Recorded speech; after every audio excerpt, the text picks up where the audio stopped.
Good evening everybody, welcome to Unacademy studio Prabhav. Unacademy studio Prabhav में आपका स्वागत है। और आज हम शुरुआत करेंगे हमारे बायोटेक्नोलॉजी में अगले सेगमेंट्स की, अगले पार्ट की। कल हमने एक बेसिक टर्मिनोलॉजी आपको बताई थी, और ऐसा कल जैसा ना हो तो मुझे जरूर बताइएगा कमेंट्स करके कि आवाज आ रही है और आप सुन पा रहे हैं हमें।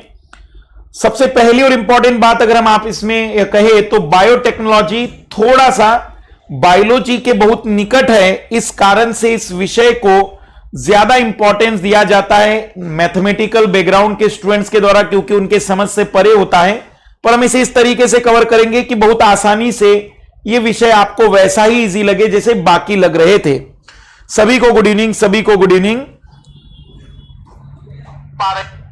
आइए शुरुआत कर रहे हैं हम बायोटेक्नोलॉजी क्लास सेकंड में। लेकिन संक्षिप्त में पहले उन लोगों की मदद कर देते हैं जिन्हें अनअकैडमी प्लस सब्सक्रिप्शन लेने में कोई भी कठिनाई आ रही है। हमारी क्लासेस आप देख सकते हैं 4 बजे और 8 बजे। स्पेशल क्लासेस मतलब डेमो क्लासेस, जो भी अनअकैडमी प्लस पर स्पेशल क्लासेस या डेमो क्लासेस देखना चाहता है कि कैसे क्लासेस होती हैं, वो इसके आधार पर देख सकते हैं। वो इसके आधार पर स्पेशल क्लासेस के बेस पर डेमो क्लासेस ले सकते हैं। अब इस समय 80 से ज्यादा एजुकेटर्स अनअकैडमी प्लस पर हैं, और काफी एक अच्छा चांस है कि आप बहुत ही कम समय में अपने आप को बेस्ट कर सकते हैं। अभी भी बहुत बेटर टाइम है कि अगर आप 2020 को प्रिपेयर करना चाहते हैं तो इस समय भी 2020 की तैयारी को बेहतर किया जा सकता है। इकोलॉजी और एनवायरनमेंट का हमारा नया सिलेबस स्टार्ट हो चुका है, इसे जरूर सब्सक्राइब करिएगा। इसलिए क्योंकि बाकी सेगमेंट से सवाल कम ज्यादा हो सकते हैं, लेकिन इकोलॉजी एनवायरनमेंट से नंबर ऑफ क्वेश्चन बहुत ज्यादा आ रहे हैं।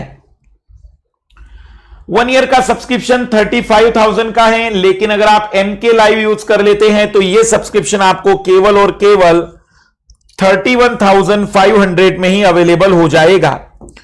फिर इसी टाइप में 2 ईयर का सब्सक्रिप्शन जो लोग बहुत धीमे तैयारी करना चाहते हैं, जॉब के साथ तैयारी करना चाहते हैं, गृहिणी हैं, या जो हमसे पूरा कोर्स करना चाहते हैं, तो लगभग 2 साल के सब्सक्रिप्शन की जरूरत पड़ेगी। वैसे वो 56,000 का है। MK लाइव अगर आप यूज कर लेते हैं तो ये सब्सक्रिप्शन आपको 50,400 में मिलेगा। ये सब्सक्रिप्शन के प्राइस रिवाइज होने वाले हैं, तो प्लीज जिन लोगों का भी माइंड सेट है वो इसको जितना जल्दी हो सके सब्सक्राइब कर सकते हैं। आप अपने अनअकैडमी प्लस ऐप को डाउनलोड करने के बाद यूपीएससी सिविल सर्विस को आप सब्सक्राइब करेंगे कि टारगेट के रूप में सेलेक्ट करेंगे। उसके बाद सब्सक्रिप्शन आपको जो चाहिए वो आप अपना प्रेफर करने के बाद कंटिन्यू करेंगे, MK लाइव को यूज करेंगे, और फिर फाइनली पेमेंट करने के बाद आपको कोई यूजर आईडी और पासवर्ड जनरेट मतलब नहीं मिलेगा, आपको वो खुद बनाना होगा।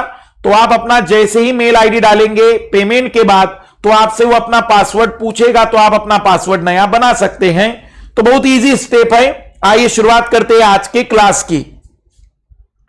सबसे पहला जो सवाल आज जवाब आया है पुष्पेंद्र का, जुड़वा बच्चों को हम एंटीबॉडी टेस्ट से पहचान सकते हैं। बिल्कुल, तो जो आंसर है कि जुड़वा बच्चों को हम एंटीबॉडी टेस्ट से पहचान सकते हैं।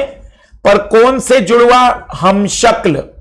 हमशक्ल जुड़वा को हम एंटीबॉडी टेस्ट से पहचानते हैं। मेरी बात ध्यान से सुनना। विकसित देशों में जब बच्चे का जन्म होता है तो हमारे यहां कुंडली निकाली जाती है। विकसित देशों में उस बच्चे का DNA फिंगरप्रिंट कराया जाता है। लेकिन यदि किसी विकसित देश में जुड़वा बच्चों का जन्म होता है हमशक्ल वाले, तो वहां की गवर्नमेंट पहले तो DNA फिंगरप्रिंट कराएगी, और लगभग 5 से 6 वर्ष के बाद उनका एंटीबॉडी टेस्ट कराएगी। एंटीबॉडी का मतलब, जैसे कि मैं अपने जीवन यापन में बचपन में जैसे जिस वातावरण से गुजरा होगा, तो मेरे शरीर में वायरस और बैक्टीरिया उस वातावरण के प्रवेश हुए होंगे, और उनके खिलाफ लड़ने के लिए मेरे शरीर में विशिष्ट प्रकार की एंटीबॉडी बनी होगी। ऐसी हूबहू सेम एंटीबॉडी किसी और के शरीर में हो ही नहीं सकती है। ऐसा इसलिए क्योंकि उसका वातावरण, उसके शरीर में प्रवेश होने वाले बैक्टीरिया, उसके शरीर में प्रवेश होने वाले वायरस और उसके इम्यून सिस्टम का उनके खिलाफ लड़ने का, एंटीबॉडी बनाने का तरीका वो बिल्कुल यूनिक होता है। आप ये सोचिए कि दोनों जुड़वा अगर भाई हैं, बहनें हैं, तो भी उन दोनों के शरीर में कभी ना कभी कोई वायरस, बैक्टीरिया ऐसा गया होगा जो किसी एक के शरीर में गया होगा, दूसरे के शरीर में नहीं गया होगा, तो उनकी बॉडी में सब कुछ सेम हो सकता है, लेकिन उनके शरीर में मिलने वाली बीमारियों से लड़ने वाली एंटीबॉडी कभी समान नहीं हो सकती, कभी समान नहीं हो सकती। तो एंटीबॉडी टेस्ट एक ऐसा टेस्ट होता है जो किन्हीं भी दो जुड़वाओं को, हमशक्ल जुड़वाओं को पहचानने में उपयोग किया जा सकता है। तो आइए शुरुआत करते हैं अब आज के क्लासेस की। आज हम कवर क्या क्या करेंगे? सबसे पहले मैं आपको पढ़ाने वाला हूं मातृत्व प्रभाव। आज हम देखेंगे मेटरनल इफेक्ट। फिर मैं आज आपको पढ़ाऊंगा टेस्ट ट्यूब बेबी, परख नली शिशु टेस्ट ट्यूब बेबी। फिर आज हम कवर कराएंगे आपको तीसरा जो इंपॉर्टेंट कंसेप्ट है परख नली शिशु के बाद हम इसमें आपको कवर कराएंगे 3 पेरेंट्स बेबी, 3 पैतृक संतान 3 पेरेंट्स बेबी। और अगर समय मिला तो आज हम शुरुआत करेंगे डीएनए फिंगरप्रिंट्स, डीएनए अंगुली छाप। तो आज हमारा जो क्लास होगा उस कक्षा में हम इन 4 बिंदुओं को समझने का प्रयास करेंगे, सीखेंगे कि क्या होता है, क्या इनका महत्व है और किन बातों को हम इसके आधार पर समझा सकते हैं, किन बातों पर इसके आधार पर हम समझा सकते हैं। तो आइए सबसे पहले शुरुआत कर रहे हैं मातृत्व प्रभाव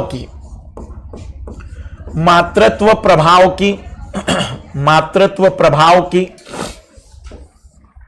मेटरनल इफेक्ट समझिएगा। मेटरनल इफेक्ट जनरली किन्हीं भी बच्चे में, किसी भी संतान में पिता की तुलना में माता के गुण ज्यादा मिलते हैं।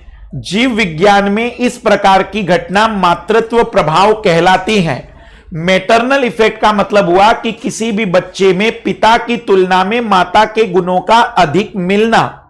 हो सकता है कि अड़ोस पड़ोस में लोग कहते होंगे कि पिता पर चेहरा है, माता पर चेहरा है, लेकिन पूरे शरीर के गुणों को अगर हम देखेंगे तो उस बच्चे में माता के गुणों की अधिकता मिलेगी पिता की तुलना में। तो माता के गुणों का ज्यादा मिलना पिता की तुलना में, हम इसे कहते हैं मेटरनल इफेक्ट या मातृत्व प्रभाव। सवाल है कि यह मातृत्व प्रभाव क्यों होता होगा?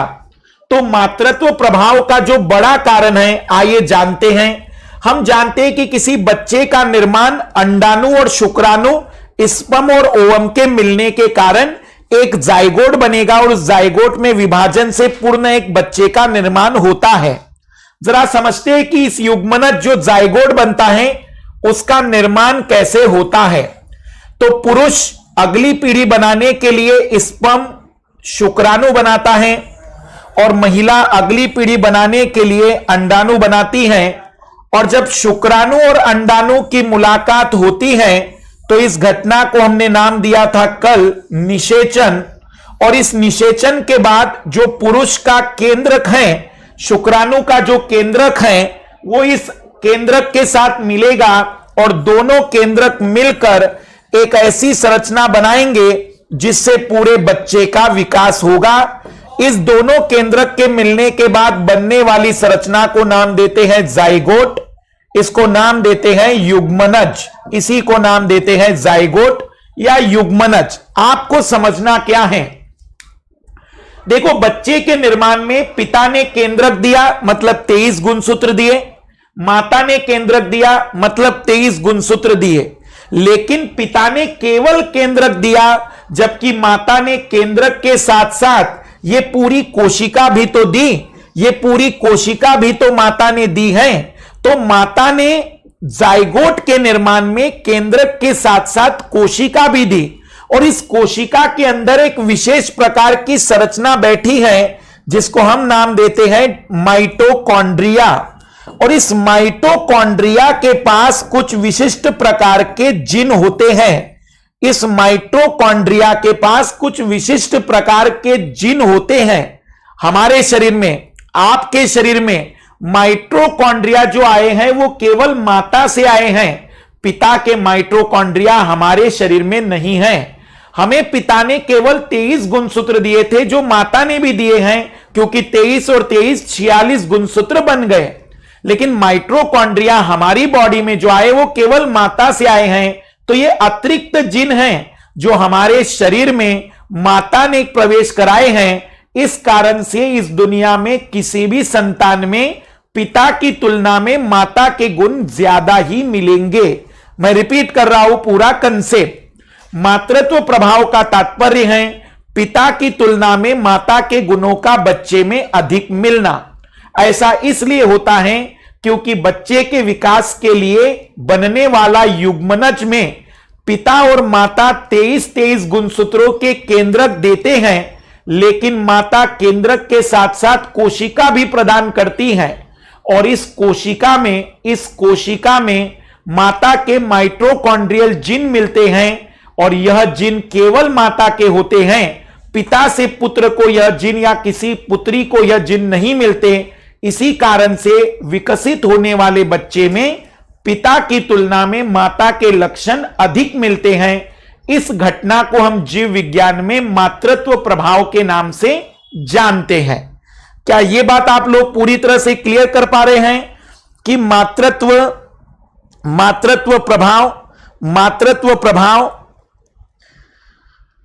प्रभाव क्या होता है? यह पूरी तरह से क्लियर हो चुका है कि माइटोकॉन्ड्रियल जिन जो माता से हमें मिले हैं वही है मातृत्व प्रभाव का कारण।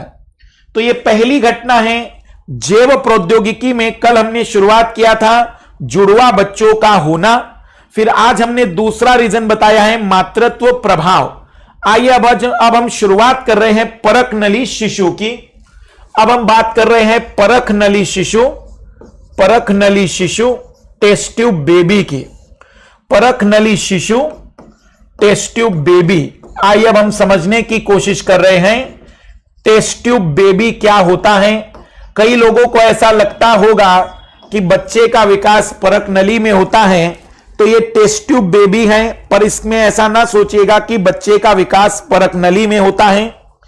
पर मैं एक बात और रिपीट कर दूं, जैसे एक सवाल अभी था आप लोगों का कि परखनली जो शिशु है पहली भारत में दुर्गा मानी जाती है, हर्षा नहीं। पहली परखनली जो लड़की भारत में है वो दुर्गा मानी जाती है। अब आइए समझते हैं कि ये परखनली शिशु है क्या। अब जरा उससे पहले एक छोटा सा बैकग्राउंड जाते हैं, क्योंकि इस कहानी को समझने के लिए एक छोटी सी कहानी को समझना जरूरी है। जनरली पुरुष और महिलाओं में जब लैंगिक संबंध स्थापित होते हैं तो बच्चे का पूर्ण विकास माता के शरीर के अंदर होता है। तो माता के शरीर में प्रकृति ने कुछ विशेष प्रकार की ऐसी संरचनाएं बनाई हैं जो उस बच्चे के विकास को अनुकूल बनाती हैं। आइए समझते हैं किसी मादा का प्रजनन तंत्र जो होता है वो कुछ एक विशिष्ट प्रकार की संरचना है, जिसमें आप लोगों को कुछ तीन स्ट्रक्चर याद होने चाहिए।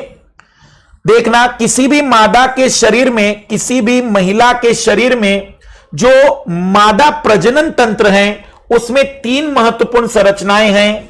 यह कहलाता है अंडाशय ओवरी।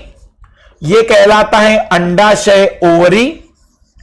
यह कहलाएगा, ये बाया और ये दाया होगा, तो दो अंडाशय हैं। यह है गर्भाशय। यह पूरा का पूरा स्ट्रक्चर है गर्भाशय एक ऐसी संरचना है, यूटेरस इसे अंग्रेजी में कहेंगे यूटेरस। ये ओवरी है।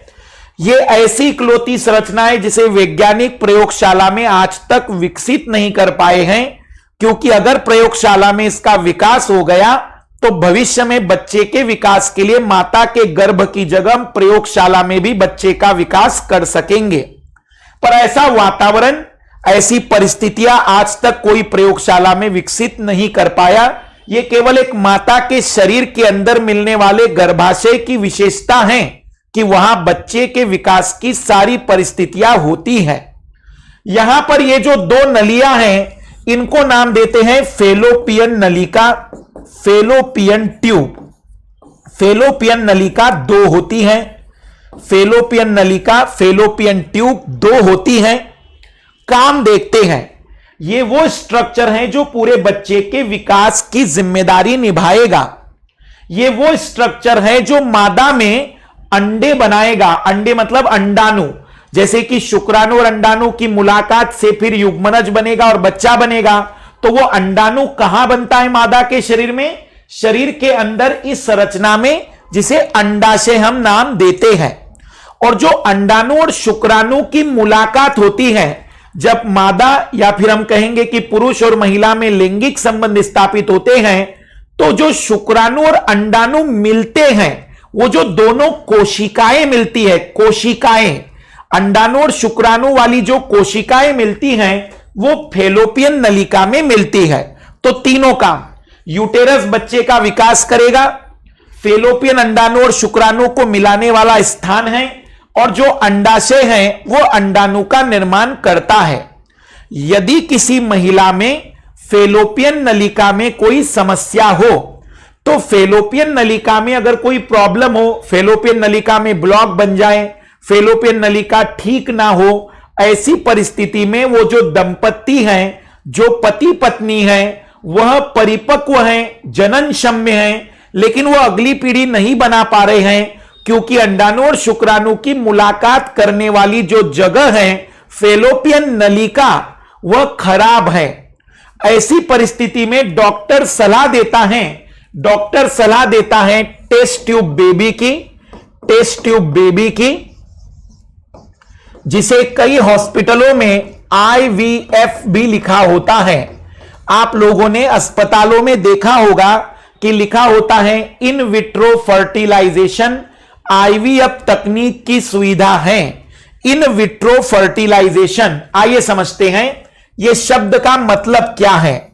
इस दुनिया में दो घटनाएं हैं, एक है इन वाइवो और एक है इन विट्रो। जब आप कोई घटना प्राकृतिक रूप से पूरी करते हैं, तो उसे हम विज्ञान की दुनिया में कहते हैं वाइवो। जो मोबाइल कंपनी ने अपना मोबाइल का नाम रखा, वो इसीलिए कि वो प्राकृतिक मोबाइल है। तो वाइवो, जब कोई घटना प्राकृतिक रूप से हो तो वाइवो, और जब कोई घटना कृत्रिम रूप से कराई जाए तो उसे विट्रो कहते हैं। क्योंकि प्राकृतिक रूप से उस दंपत्ति की जो महिला है, उस महिला में फेलोपियन नलिका अच्छी नहीं है। ऐसी परिस्थिति में हम उसे कृत्रिम रूप से किसी परक नली में करने जा रहे हैं, इसलिए उसका नाम है इन विट्रो फर्टिलाइजेशन। निषेचन का मतलब होता है अंडाणु और शुक्राणु का मिलना। अंडाणु और शुक्राणु अगर फेलोपियन नलिका में मिले तो उसे कहेंगे कि वो इन वाइवो फर्टिलाइजेशन हुआ। लेकिन अगर ऐसा नहीं संभव होता है, तो हमारे डॉक्टर, हमारे स्पेशलिस्ट उस अंडाणु और शुक्राणु उस दंपत्ति से प्राप्त कर लेंगे, कृत्रिम रूप से बाहर निकाल देंगे, और उस अंडाणु और शुक्राणु को हॉस्पिटल में परक नली के भीतर मुलाकात करवाएंगे। जो काम फेलोपियन नलिका कर रही थी, अब हमने उसे परक नली के अंदर करवाया, इसलिए इसका नाम रखा गया परक नली शिशु। और इस घटना को हम इन विट्रो फर्टिलाइजेशन भी कहते हैं। इसके होने के लिए दो रीजन माने जाते हैं कि या तो किसी महिला में फेलोपियन नलिका खराब हो गई हो, या उस दंपत्ति में जो पुरुष हैं उसके शरीर में शुक्राणु कम बन रहे हो। शुक्राणु कम बन रहे हो और इतने बन रहे हैं कि हम उसे परक नली में उसके पत्नी के अंडाणु से मुलाकात करवा सकते हैं। लेकिन किसी पुरुष में शुक्राणु बन ही नहीं रहे हो, तो फिर ऐसी जगह पर विक्की डोनर मदद करता है। विक्की डोनर समझ गए ना आप लोग, जो मूवी आई थी। तो ऐसे कुछ डोनर होते हैं जो अपने स्पर्म डोनेट करते हैं। तो बायोलॉजिकली वो बच्चा तो किन्हीं और का है, लेकिन सोसाइटी में वो बच्चा एक्सेप्ट होगा, क्योंकि वो केवल और केवल परक नली में अंडाणु और शुक्राणु की मुलाकात होती है। तो मैं जरा इस पहले प्रोसेस को समझा देता हूं और फिर आप लोगों के डाउट भी देख लेते हैं। तो टेस्ट ट्यूब बेबी में क्या होगा? टेस्ट ट्यूब के अंदर हम अंडाणु की मुलाकात शुक्राणु से कराएंगे, और शुक्राणु से कराने के बाद जो कोशिका बनेगी उसे नाम देंगे जाइगोट। अगर इसमें विभाजन हो गया तो बढ़िया, नहीं हुआ तो विद्युतीय झटके के द्वारा विद्युत के द्वारा विभाजन प्रारंभ कराएंगे, हल्का करंट देंगे इसको, विद्युत के द्वारा विभाजन, हल्का करंट देंगे, विभाजन शुरू होगा।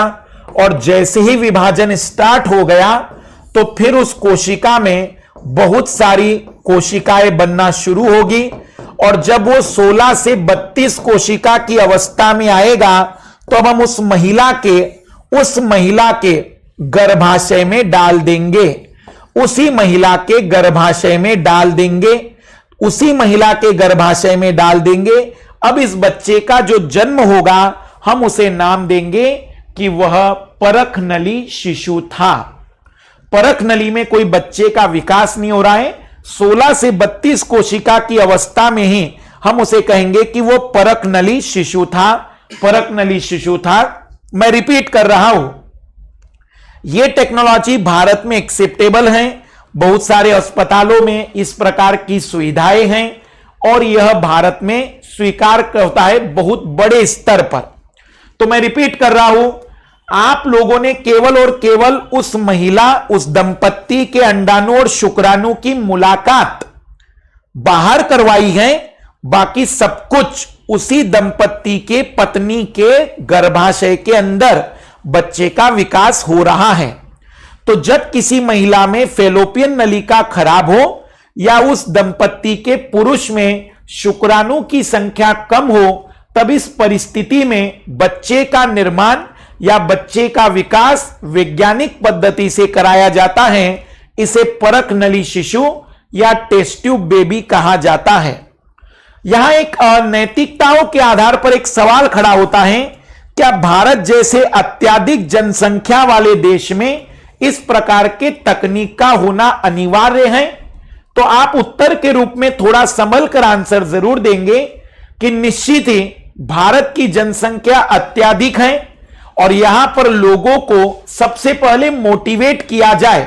एक्चुअली हमारे भारत में एक सबसे बड़ी तकलीफ है कि अब मेरे कुल का लाल, जैसे हमारे पुराने लोगों में था कि भाई हमारा लाल, हमारा दीपक, हमारा जो कुल वंश या कुलदीप है वो आना चाहिए, क्योंकि इनको ऐसा लगता है, भारतीय लोगों के कई बार आडंबर भी होते हैं, ये आलोचना भी हो सकती है, भारतीय लोगों की कई बार आडंबर होती है कि हमें अपना कुलदीप चाहिए। और आप अगर गौर से देखें तो कुलदीप का जो कंसेप्ट है सोचने में बहुत मूर्खतापूर्ण लगता है। कौन से कुलदीप की बात कर रहे हैं जिस कुल का इतिहास के पन्नों में नाम तक नहीं है? ऐसी फैमिली भी अपने कुलदीप के पीछे लगी रहती है। जरूरत है तो अगर आपको कोई बच्चा चाहिए, अगर बच्चा सामान्य प्रक्रिया से नहीं होता है तो आप गोद लेने को मोटिवेट कर सकते। थोड़ा सा इसमें सरकार की नीतियां बदलनी चाहिए। यह नीति या यह प्रौद्योगिकी का हम विरोध नहीं कर रहे हैं, लेकिन यह अंतिम विकल्प होना चाहिए, प्रारंभिक नहीं। हम यूपीएससी के एस्पिरेंट हैं, हमें थोड़ा ब्रॉड लेवल पर सोचना चाहिए कि यहां पर जनसंख्या बहुत हमें नियंत्रित करने पर ध्यान देना है और यह कहीं ना कहीं ऐसे विकल्प है कि जो जनसंख्या बढ़ा रहे हैं। हां, यदि वो दंपत्ति माता पिता बनना चाहती हैं तो बहुत सारे भारत में अनाथ आश्रम हैं, बच्चों को गोद लिया जा सकता है। इसको अगर मोटिवेट करवाया जाए, समझाया जाए। और मैं दोहरा दूं, जिन लोगों ने भी कुलदीप बना दिए उन्होंने कोई इतिहास में नाम दर्ज नहीं करा दिया है, बस ये लोगों के भ्रम है। क्या होता है कि हमारी सोसाइटी में जब हम अपने आप को किसी से श्रेष्ठ नहीं दिखा पाते तो हम कुलदीप की कल्पना करते हैं। राजा महाराजा अपने बच्चे के लिए एक बात करें तो बात समझ में आती है, लेकिन एक सामान्य सी बात अगर हम कहें तो कहीं पर भी कुलदीप से कुछ परिवर्तन नहीं हुए हैं। इसीलिए भारत में इस प्रकार की तकनीक बंद नहीं होनी चाहिए, लेकिन लोगों को इसकी जगह पर अन्य विकल्पों में मोटिवेट किया जाना चाहिए, मोटिवेट किया जाना चाहिए। तो ये जो परख नली शिशु है, परख नली शिशु है, हम ये कह सकते हैं कि इन विट्रो फर्टिलाइजेशन है और इन वाइवो का मतलब फेलोपियन नलिका में ही उसका होना। तो आइए आगे बढ़ने से पहले एक बार आपके डाउट ले लेते हैं। रॉबर्ट जी एडवर्ड, बिल्कुल, पर ऐसी दानाराम ऐसी चीजों को मत ढूंढो कि किसने खोजा था, ये वो जमाना खत्म हो गया है। सोच, बिल्कुल, अगर लोगों के सोच में बदलाव आए तो बहुत कुछ बदलाव आ सकते हैं। उनके फोर्ट में जंग लग रही है, बिल्कुल हम कह सकते हैं दुर्गेश, वास्तव में हम कह सकते हैं नहीं, ये बुढ़ापे का सहारा नहीं कहेंगे आप इसे, एक्चुअल में बुढ़ापे का सहारा तो कोई भी बन सकता है अगर आपने उसकी मदद की है तो, पर यहां पर जो जरूरत है, लोगों ने अपनी जो संपत्ति जमा की है उसको संभालने के लिए उन्हें एक व्यक्ति चाहिए, और इसी कारण से लोग अपने कुलदीप की खोज में लगे। पर इस विषय पर किसी दिन हम बहस करेंगे। आज हम जानने की कोशिश कर रहे हैं अपने सिद्धांत और कंसेप्टों को। क्लोन पर भी आएंगे संतोष, क्लोन को भी समझाएंगे हम। सारोगेसी में अभिमन्यु अलग होता है, सारोगेसी अलग है, ये अलग है, सारोगेसी अलग है, ये अलग है। उसका आंसर हमने रजत बता दिया है, एंटीबॉडी टेस्ट। बिल्कुल बिल्कुल, परकनली शिशु के मामले में निषेचन परकनली के अंदर होता है, बिल्कुल बिल्कुल, सारी बातें ठीक हैं। क्यों नहीं बनते शुक्राणु, क्यों नहीं बनते, जैसे एक सवाल है कि शुक्राणु क्यों नहीं बनते। शुक्राणु नहीं बनने के बहुत से कारण हो सकते हैं। पोषण, जब ऑयल की कमी होती है शरीर में, वसा की कमी होती है तो शुक्राणु नहीं बन सकते। बहुत ज्यादा तनाव हो, बहुत ज्यादा स्ट्रेस हो तो शुक्राणु प्रॉपर संख्या में नहीं बनते। अगर बहुत सारा पॉल्यूशन हो या फिर आपकी जो लाइफ है, आपकी नींद प्रॉपर नहीं हो रही है, तो बहुत से रीजन हैं जिसके कारण शुक्राणु नहीं बन सकते हैं। लेकिन आइए समझने की कोशिश करते हैं आगे की बात हम समझने की कोशिश करते हैं। तो अब हम बात कर रहे हैं, पहला हमने देखा था मातृत्व प्रभाव, फिर दूसरा हमने देखा है परकनली शिशु। अब हम बात कर रहे हैं 3 पेरेंट्स बेबी, 3 पैतृक संतान, 3 पैतृक संतान, 3 पैतृक संतान, 3 पेरेंट्स बेबी, 3 पैतृक संतान। सभी को पता है कि हम 2 पेरेंट्स बेबी हैं, हम 3 पेरेंट्स बेबी की बात कर रहे हैं। वैसे 3 पैतृक संतान का पहली बार जन्म अमेरिका में वर्ष 2009 में हुआ था, लेकिन वो बच्चा 12 से 13 दिन के अंदर ही मर गया। तो अमेरिका में एक बच्चे का मरना भी कानून बना सकता है। भारत में आबादी ज्यादा होने के कारण मानव के जीवन का मूल्य कम हो गया है, लेकिन वहां पर तत्काल इस पर कार्रवाई करते हुए इसको प्रतिबंधित कर दिया गया। पर ये जो वैज्ञानिक थे इनको चैन नहीं मिला, तो ये अमेरिका को छोड़कर मेक्सिको आए। मेक्सिको गरीब देश, जैसे भारत अमेरिका के नीचे मिलता है, तो यहां भी वैसी स्थिति है, कोई कानून वानून नहीं चलता, जैसे कि भारत में भी माना जाता है कि कानून अपनी मर्जी से बनाए जा सकते हैं। तो ये मेक्सिको आए और इन्होंने मेक्सिको में इस प्रकार के बच्चे को जन्म दिलाया, और इस प्रकार का पहला बच्चा मेक्सिको में जन्म लिया। पर इसमें तब ज्यादा लोगों का इंटरेस्ट बढ़ा जब ब्रिटेन जैसे देश ने इसको कानूनी मान्यता दी, और जो बच्चे का जन्म मेक्सिको में हुआ था दूसरी बार, वो जीवित है। इस कारण से ब्रिटेन ने इसे मान्यता देना शुरू कर दी। आइए समझने की कोशिश करते 3 पैतृक संतान क्यों। सवाल है क्यों, तो उसका कारण है लेह सिंड्रोम। उसका कारण है लेह सिंड्रोम। यदि किसी महिला में यह बीमारी हो,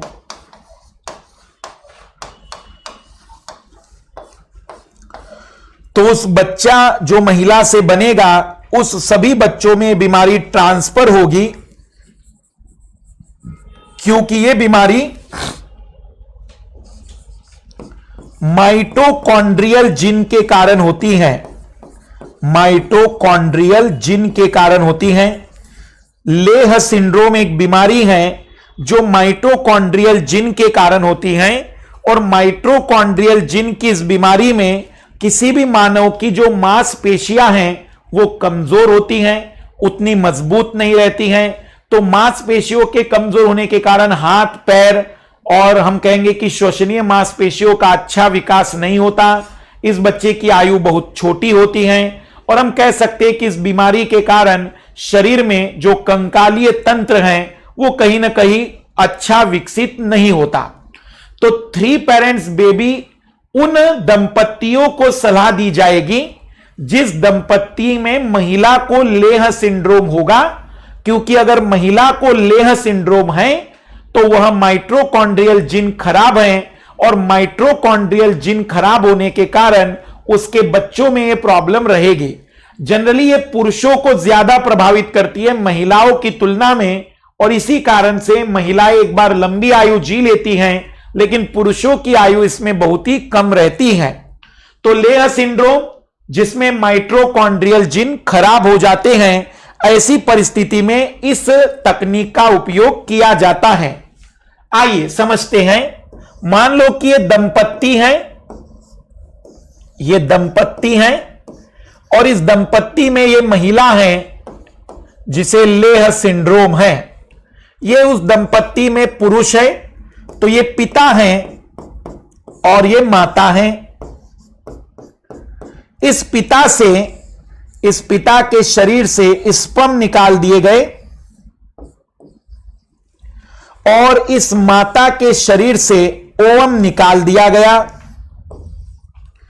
हम ये जानते हैं कि महिला के गुणसूत्रों में कोई प्रॉब्लम नहीं है, पर महिला के माइटोकॉन्ड्रियल जीन जो है वो खराब है। तब ऐसी परिस्थिति में हमने एक तीसरी महिला बुलाई, एक तीसरा व्यक्ति बुलाया जो महिला थी, और उस महिला के शरीर से हमने अंडाणु निकाल दिया। अब उस अंडाणु को निकालने के बाद हमने उस महिला के शरीर का वो जो अंडाणु है, दूसरी महिला के शरीर का जो अंडाणु है उसको रिमूव कर दिया, उसे खत्म कर दिया, और अब यह केवल एक खाली अंडाणु है। और हमने क्या किया कि ये जो अंडाणु था उस महिला का, जो माता है, उसका न्यूक्लियस इसमें डाल दिया और उस पिता के शुक्राणु के द्वारा इसको निषेचित कराया। कुछ ही समय के बाद युग्मनज बना परकनली में। फिर इस परकनली में हमने इलेक्ट्रिक शॉक दिया और विद्युतीय हल्के झटके के बाद इसमें विभाजन शुरू हुआ और 16 से 32 कोशिका की अवस्था में हमने उसे इसी माता के गर्भ में डाल दिया। फाइनली अब जो बच्चा विकसित होगा उसमें पिता के गुणसूत्र, पिता के गुण हैं, माता के भी गुण हैं क्योंकि माता का केंद्रक है, और एक तीसरी महिला के माइटोकॉन्ड्रियल जीन आ गए।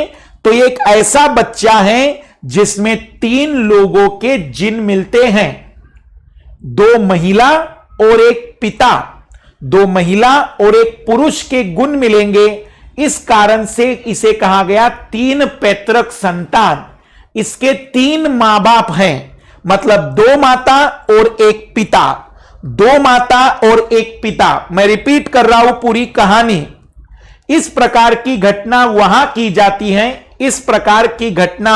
की जाती है जहां किसी महिला को लेह सिंड्रोम नामक बीमारी होती है।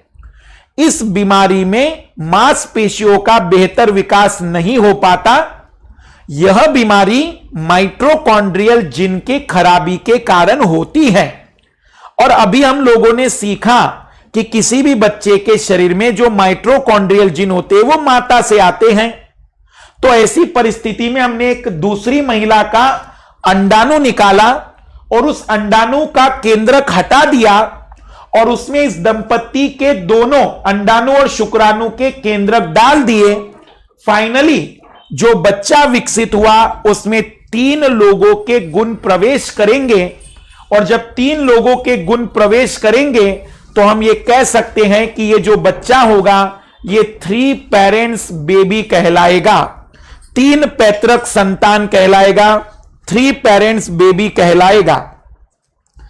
दूसरी महिला है उसे ले सिंड्रोम नामक नहीं बीमारी, ऑब्वियसली पुष्पेंद्र जो दूसरी महिला है उसे ले सिंड्रोम नामक बीमारी नहीं होनी चाहिए, क्योंकि अगर उसको भी बीमारी हुई तो फिर इतना तामझाम करने की जरूरत क्या है। पर इतना कठिन प्रक्रम करने की आवश्यकता नहीं है मेरे हिसाब से वर्तमान परिदृश्य में। यदि लोग इस बात को समझे कि इस घटना के बाद आप जो बच्चे का विकास करेंगे उससे ज्यादा बेहतर होता कि बिना किसी कार्य को करके आप गोद ले लेते। पर क्योंकि मेक्सिको में आया, फिर ब्रिटेन ने समर्थन दिया, अब कई देशों में इस प्रकार के बच्चे के विकास की तकनीक डेवलप हो रही है। पर यह बहुत ही रेयर केस में मिलने वाली बीमारी है, इस कारण से इसकी संभावनाएं बहुत ही दूर रहेगी। बिल्कुल हम इसे कह सकते हैं कि कोई ऐसी जरूरत नहीं है। सारोगेसी क्या है? राम जी, सारोगेसी आज नहीं कल के टॉपिक में हम सारोगेसी लेंगे। आज अभी हम देखेंगे डीएनए फिंगरप्रिंट, फिर सारोगेसी तो हम कल की क्लास में लेंगे। कुछ बीमारियों में अमित का सवाल है कि कुछ बीमारियों में सिंड्रोम लिखा होता है और कुछ में बीमारी। तो मैं थोड़ा सा समझा दूं। बीमारी का मतलब होता है लक्षणों का समूह। जैसे मान लीजिए आपको सर्दी खांसी है, आपको बुखार है, आपने कहा कि आपके शरीर में थकावट फील हो रही है, आपको भूख भी नहीं लग रही है, तो हमने कहा आप बीमार है।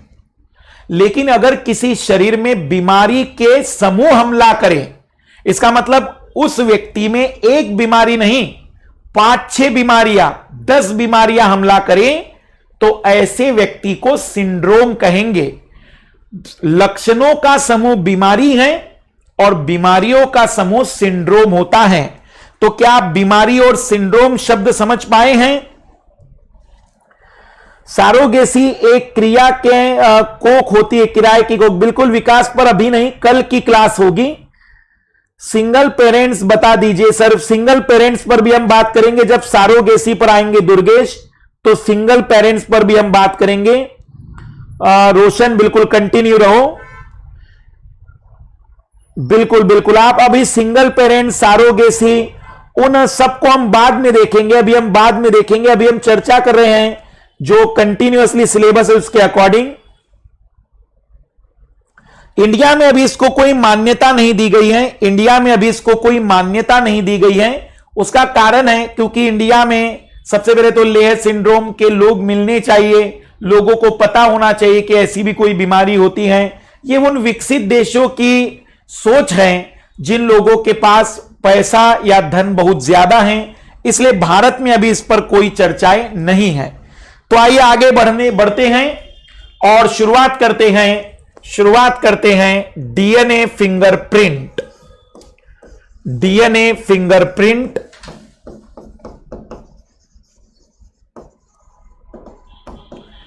डीएनए अंगुली छाप।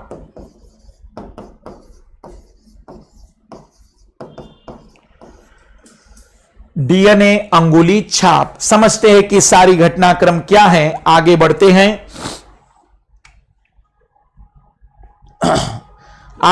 हैं।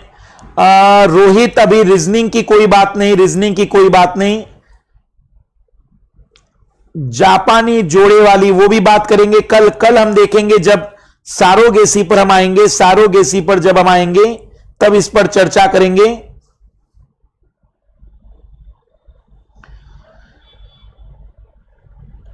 किरण कौन से सवाल का जवाब पूछ रहे हो? आइए देख लेते हैं। आइए आज का शुरुआत करते हैं डीएनए फिंगरप्रिंट आज का हमारा आखिरी टॉपिक, डीएनए अंगुली छाप। पहले इसके बारे में कुछ चीजें समझते हैं। इसकी खोज एलिस जेफर, अली नहीं है, एलिस जेफर है। एलिस जेफर, इसे डीएनए फिंगरप्रिंट के फादर कहते हैं। भारत में डॉक्टर लाल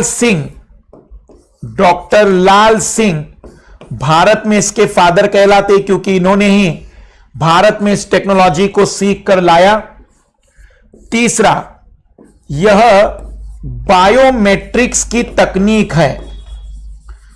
बायोमेट्रिक्स की तकनीक है। बायोमेट्रिक्स का मतलब होता है, बायोमेट्रिक्स का मतलब होता है कि शरीर की वो संरचनाएं जो किसी व्यक्ति की पहचान के लिए उपयोग की जाती हैं। तो हमारे शरीर में मिलने वाला डीएनए व्यक्ति की पहचान के लिए उपयोग किया जाता है, इसलिए वह एक बायोमेट्रिक्स है।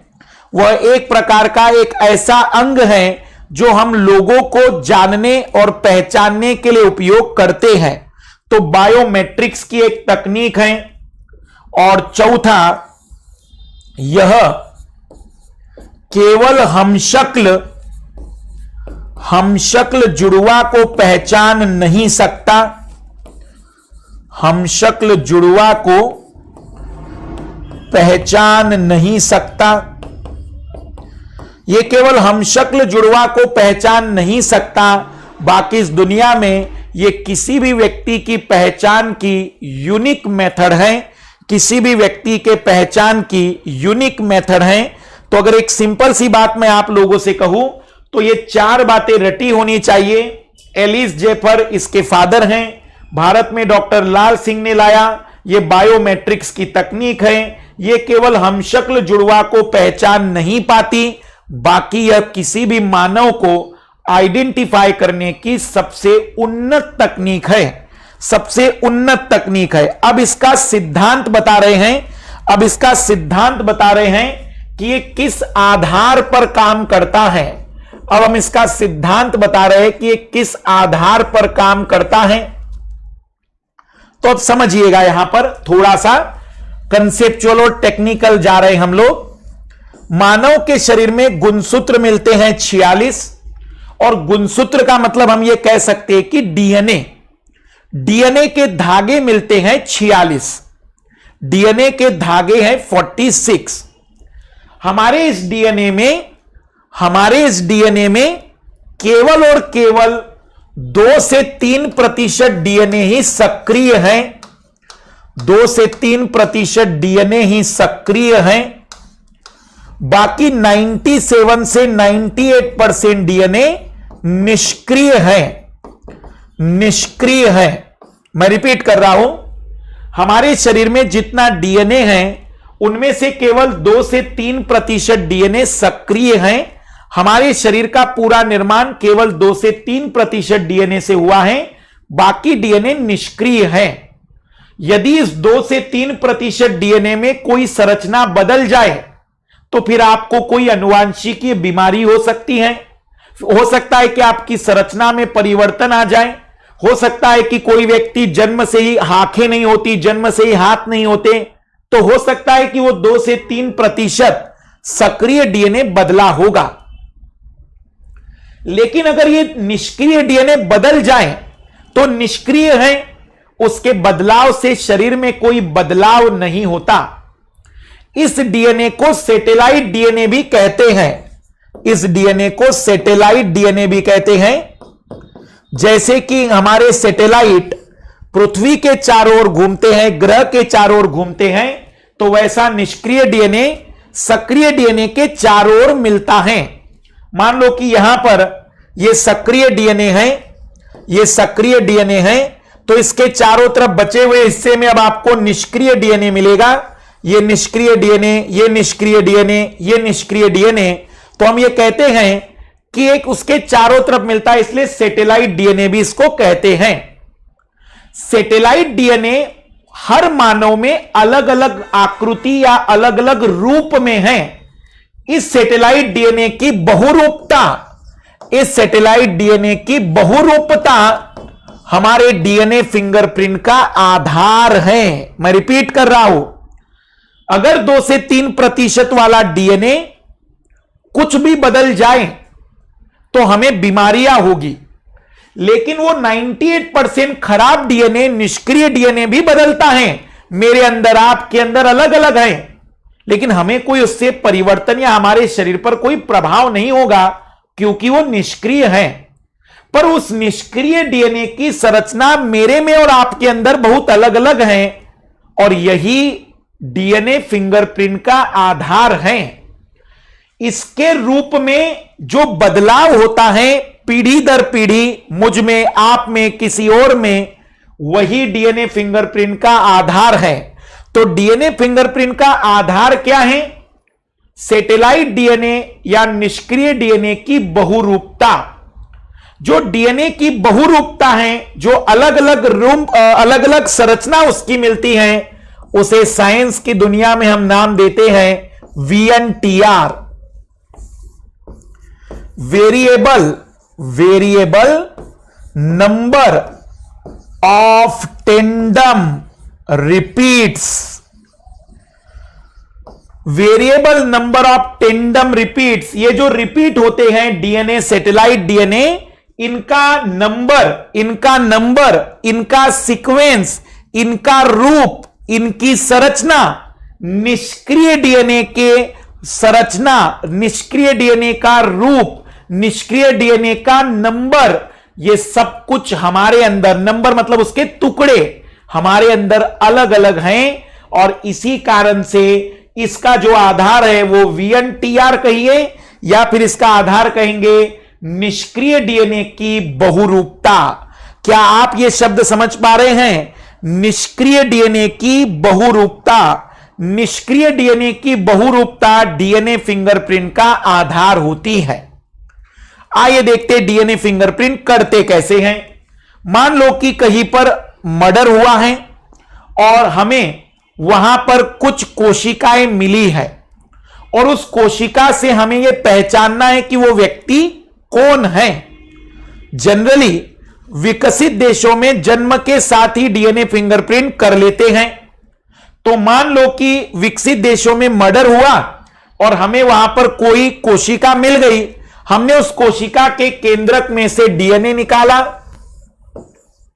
उस कोशिका के केंद्रक में से गुणसूत्र निकाले। क्योंकि ये बहुत ही कम है तो एक मशीन आती है जिसका नाम है PCR, पॉलीमरेज चेन रिएक्शन। इस PCR के अंदर इसको डाल देंगे और डीएनए के बहुत सारी कॉपियां बन जाएगी, डीएनए की बहुत सारी कॉपियां बन जाएगी। अब हमारे पास डीएनए बड़ी मात्रा में हो गया। अब इस PCR पर एक एंजाइम डालेंगे, ये जो डीएनए की बहुत बड़ी मात्रा है इस पर एक एंजाइम डालेंगे जिसका नाम है एंडोन्यूक्लिएज। एंडोन्यूक्लिएज एक विशिष्ट एंजाइम है जो डीएनए को सक्रिय जगह से काटता है, सक्रिय जगह से काटता है। तो हर एक में निष्क्रिय और सक्रिय लोग अलग अलग हैं, विशेषकर निष्क्रिय लोग। तो ये जो एंडोन्यूक्लियस है इस डीएनए को काटेगा और काटने के बाद डीएनए के टुकड़े बन जाएंगे, कुछ बड़ा फिर कुछ छोटा, अलग अलग डीएनए के टुकड़े बड़े लंबाई के, छोटे लंबाई के बन जाएंगे। पहली स्टेप, हमने जहां पर भी हमें कोशिका मिली वहां से हमने केंद्रक से डीएनए निकाला, उसे पॉलीमरेज, दूसरी स्टेप, उसे पॉलीमरेज चेन रिएक्शन में डालकर डीएनए की संख्याओं को बढ़ाया गया। तीसरी स्टेप, अब इसमें एंडोन्यूक्लियस एंजाइम डाला गया जो डीएनए को कई भागों में तोड़ देता है और डीएनए की अलग अलग लंबाई के टुकड़े बन जाते हैं। चौथा स्टेप, इस डीएनए के अलग अलग टुकड़ों को नाइट्रोसेलुलोज जेल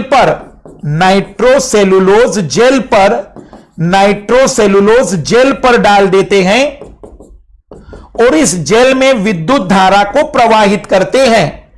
इस जेल में विद्युत धारा को प्रवाहित करते हैं।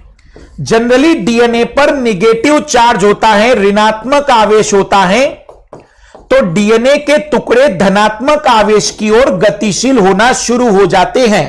रिपीट कर रहा हूं मैं, एंडोन्यूक्लियस एंजाइम डालने पर डीएनए के कई टुकड़े बन जाते हैं। अब इसे नाइट्रोसेलुलोज जेल पर लिया जाता है जिसमें विद्युत धारा प्रवाहित की जाती है। अगला पॉइंट, सामान्यतः डीएनए पर ऋणात्मक आवेश होता है तो डीएनए के टुकड़े धनात्मक आवेश की ओर गतिशील होते हैं। जो छोटे आकार का डीएनए होता है उसकी गति ज्यादा होगी तो वो तेजी से आगे जाएगा, जो बड़े आकार का डीएनए उसकी गति कम होगी तो धीमे जाएगा। कुछ समय के बाद इसे कहेंगे इलेक्ट्रोफोरोसिस। इलेक्ट्रोफोरोसिस। इलेक्ट्रोफोरोसिस के बाद हमें डीएनए का एक वेल लंबाई के आधार पर अरेंजमेंट मिल जाएगा।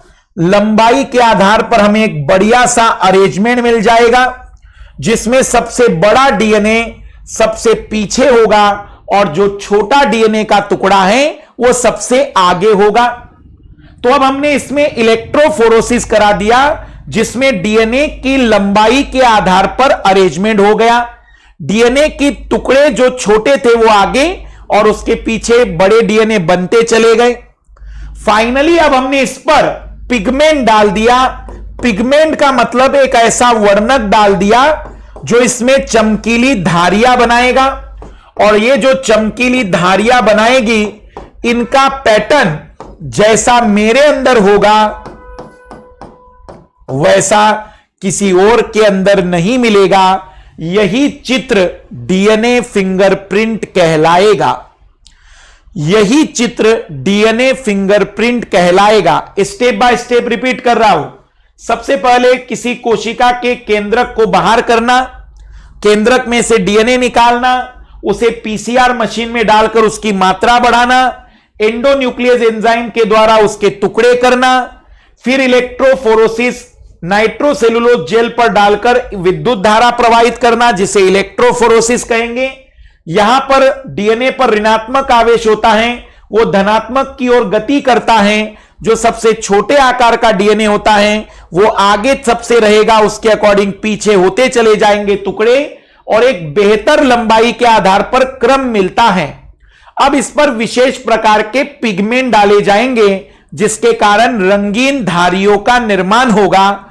इन धारियों का क्रम किसी एक मानव में जैसा होगा वैसा किसी और में नहीं मिल सकता। यही डीएनए फिंगरप्रिंट कहलाता है, जो किसी मानव की पहचान के लिए उपयोग किया जाता है। जो किसी मानव की पहचान के लिए उपयोग किया जाता है। इसके आधार पर हम संतान को बता सकते हैं कि वो किसका बच्चा है। इसके आधार पर हम व्यक्ति की पहचान, दो माता पिताओं के बीच में विवाद हो तो संतान के बारे में बताया जा सकता है।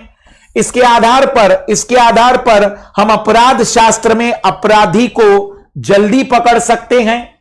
तो इसका बहुत सारा उपयोग किया जा सकता है, इसे बहुत सारी जगह पर उपयोग किया जा सकता है। तो डीएनए फिंगरप्रिंट के विषय में इतनी बातें जरूर याद रखिएगा, क्योंकि माता पिता का जैसा डीएनए फिंगरप्रिंट होगा बच्चे का हूबहू ऐसा तो नहीं होगा, लेकिन माता पिता का मिलता जुलता होगा, और वही पहचान हो जाएगी कि वो किस माता पिता की संतान है।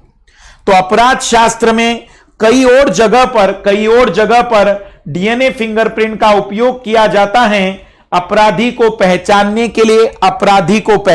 के लिए। एक नजर डाउट देख लेते हैं।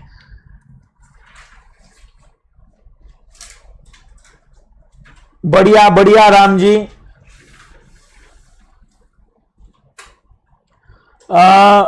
प्रभाव पर पेड बैच में आपकी क्लासेस इकोनॉमिक्स ऑप्शनल नहीं होगा सुभाष, इकोनॉमिक्स ऑप्शनल नहीं, इकोनॉमिक्स हम जीएस का कराएंगे। रीजनिंग में अभी हम कोई क्लास नहीं लेंगे अभी तो। बिल्कुल निष्क्रिय सक्रिय डीएनए,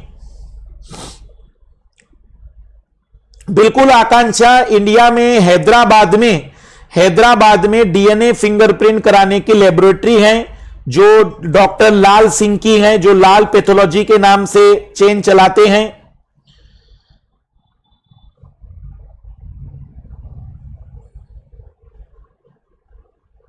डीएनए बैंक भारत के लखनऊ में स्थित है। तो नेक्स्ट क्लास में अब हम देखेंगे इसके आगे की बातचीत। कल हम देखेंगे सारोगेसी क्या होता है, क्लोनिंग क्या होती है। तो कल सारोगेसी, क्लोनिंग और फिर इसके आगे ह्यूमन जीनोम प्रोजेक्ट आगे बढ़ते चले जाएंगे। धीमे धीमे हम इसको भी पूरी तरह से कवर कर लेंगे। तो सभी को best of luck, bye, good night.